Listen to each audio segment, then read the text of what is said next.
আসসালামু আলাইকুম। KMC24 টিভির পক্ষ থেকে সকলকে জানাই শুভেচ্ছা ও অভিনন্দন। ভ্যানের সেই মরদেহগুলো পুলিশের গাড়িতেই পুড়িয়ে দেওয়া হয়।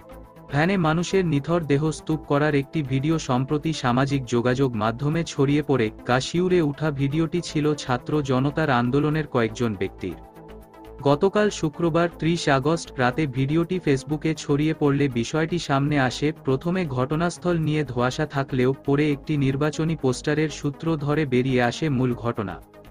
অনুসন্ধানে জানা যায়, নির্মম এই ঘটনাটি ঘটেছে সাভারের আশুলিয়ায়। ভিডিওতে দেখা যাওয়া হেলমেট পরিহিত পুলিশ সদস্যদের একজন ঢাকা উত্তরের গোয়েন্দা পুলিশের তদন্ত কর্মকর্তা আরাফাত হোসেন। স্থানীয়দের সঙ্গে কথা বলে জানা যায়, ঘটনাটি 5 আগস্ট বিকেলের।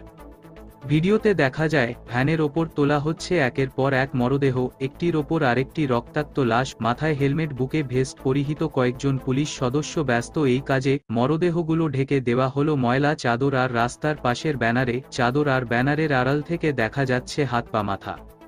পুলিশের এমন নিষ্ঠুর আচরণে হতবাক হয়েছে দেশবাসী। প্রত্যক্ষদর্শী হাবিবুর রহমান বলেন, সেদিন আমরা ভয়ঙ্কর চিত্র দেখলাম। একপাশে আন্দোলনকারীরা, অন্য পাশে পুলিশ। এক পর্যায়ে পুলিশ আন্দোলনকারীদের ছত্রভঙ্গ করতে গুলি চালায়, এতে ঘটনাস্থলেই কয়েকজন মারা যান। এরপর 6টি মরদেহ একটি ভ্যানে তোলে পুলিশ। কিছু সময় পরই সেসব মরদেহ পুলিশের গাড়িতে দেখা যায়, তখন মরদেহগুলো সহ সেই গাড়িটি আগুনে জ্বলছিল।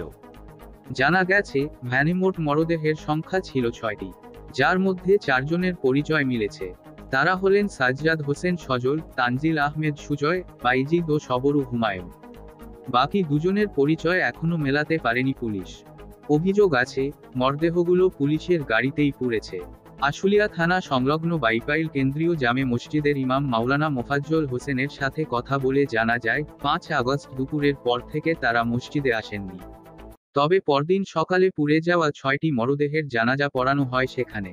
এ ব্যাপারে ঢাকা জেলা পুলিশ সুপার আহম্মদ মুইনের সঙ্গে যোগাযোগ করা হলে তিনি বলেন, আজ সকালে ভিডিওটি দেখেছি, এটি এনালাইসিস করা হচ্ছে।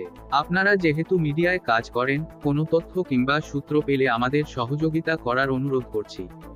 সকল প্রকার আপডেট, সংবাদ, ফানি, বিনোদন ও সামাজিক ভিডিও দেখতে আমাদের চ্যানেল KMC24 টিভি সাবস্ক্রাইব করুন। ধন্যবাদ।